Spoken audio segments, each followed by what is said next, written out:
Hey guys, this is Logan. I wanted to make a quick video on how the Anvil works and kind of how I came to make this tool.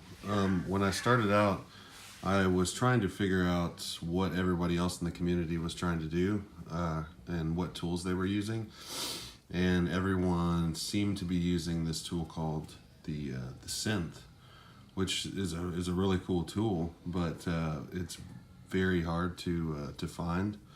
And the only other option that I could find was the thing called L2K, which allows you to basically have a mount to be able to mount it to a Lego base plate to build a mold box out of, which I thought was a really cool idea.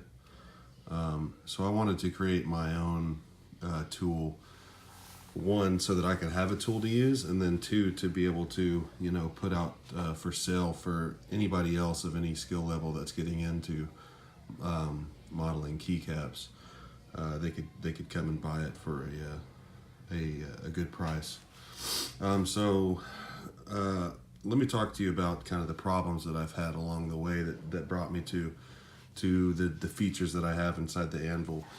So when I started out, I modeled a keycap, and and it was a really cool keycap. Actually, it's right here. It's like a foo dog keycap. But the problem I had, and what I didn't think about, was that the keycap that I was modeling on top of was an actual full-size keycap. So whenever I modeled on top of it, it created this, this area around here outside of the keycap that made it too big to fit in an actual keyboard spot, right here on the key. So failed on that point. So I thought, what if I had a key that was a little bit smaller than a regular key, but still fit and work the same as a regular key does? So I came up with a keycap design, which is basically just a simplified kind of no corner keycap that's a little bit smaller than a regular keycap, so it allows you to build up your material and put in detail that you may otherwise have had to build up a little bit more on top of to get the same effect. I designed this. I'm a 3D artist. I have a degree in 3D art and animation, so I was able to model this in 3D and kind of see what I wanted. My idea was to not have any hard corners at the top, so that you can be more versatile in what you want to model. But yeah, I basically modeled it in 3D to get the smaller cap. So that was the first problem I had, was that I was modeling my keys, my models, way too big. The second problem I had was I was creating molds, and I was getting bad results with my pours.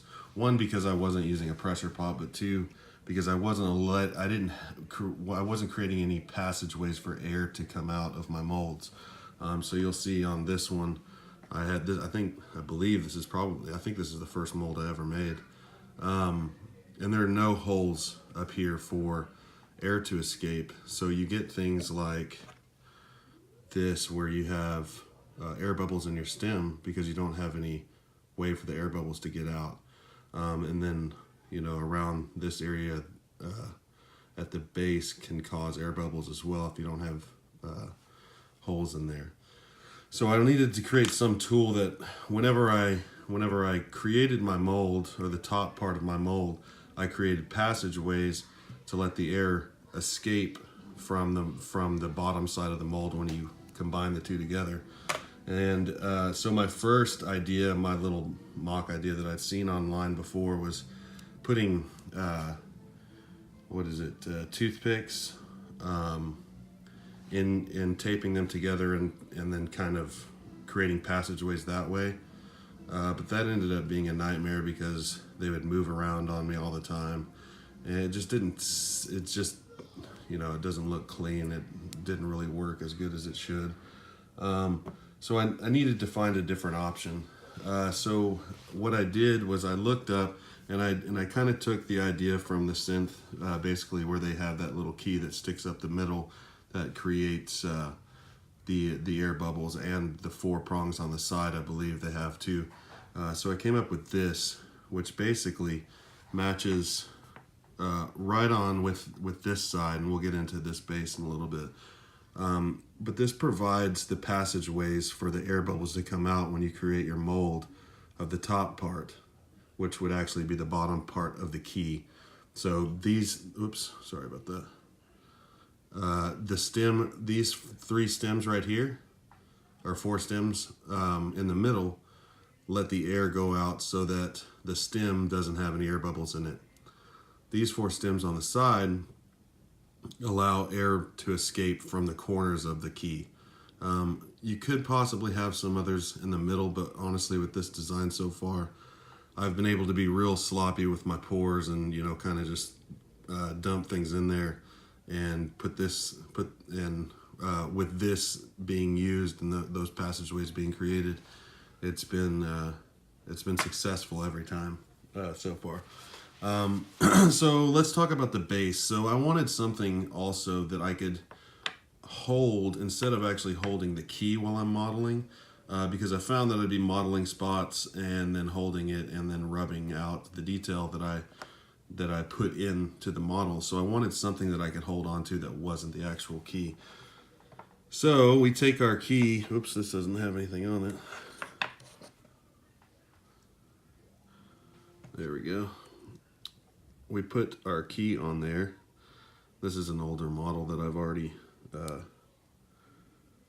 casted, so it's kind of weak. But basically you put your key on there, you model on the keycap, and you can see the boundaries. This one's a little bit bigger, but you can see the boundaries around here look pretty good. It could possibly go in a little bit more, but that smaller keycap allows you to have that flexibility. So when I'm modeling, I have it mounted on here, so that I'm not messing with the detail on the actual model when I'm rotating it with my fingers. And then the second part that the base plate does is it has the inspiration from the L2K, which is to have a Lego bottom that fits on Lego base plate, so that we can create mold boxes that create registration marks for us, so that our 2 pieces of our mold stick together as best as possible.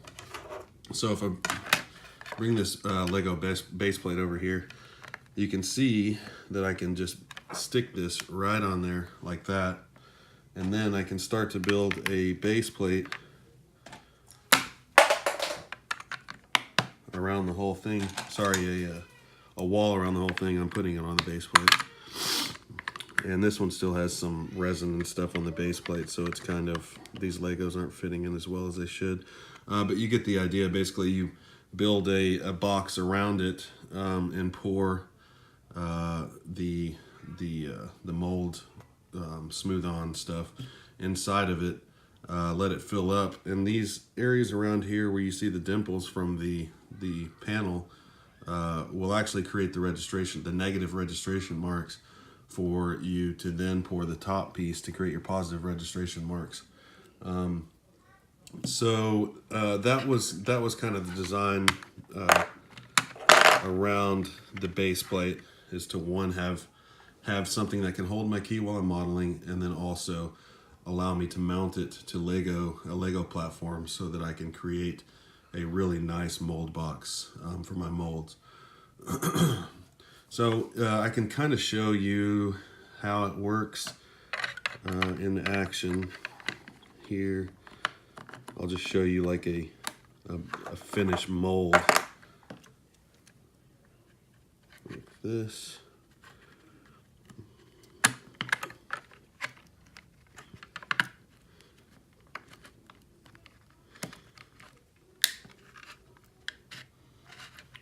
Okay. We'll throw that in there, and what you can see is that when you pour the bottom side of the molds and you're using this base plate, you get a couple things. You get a corner right here that isn't hard like these other 3 corners, that allows you to know exactly how to place your top part of your mold, this part of the mold, in there correctly, because that's important. But you also get these 4 little registration marks, as well as these little small ones that allow air to escape out of the sides. And what this allows me to do is, when I want to pour my top part of my mold, of course the key would still be in here. You wouldn't take that out. You'd just take the base, this base plate out right here. You would just take that out and keep the key in there. And then what you do is you drop this crux in, and what you can see is that the crux actually will align directly with the key stem, which will allow you to create those negative areas where the space, or where the air can come up through the mold. So what you do is you pour it, you pour the top piece just like this, and then it ends up being, one second, it ends up hardening to something like this, right? And then you just pull this piece out. Let me pull this, just pull this mold box off. Pull this piece out.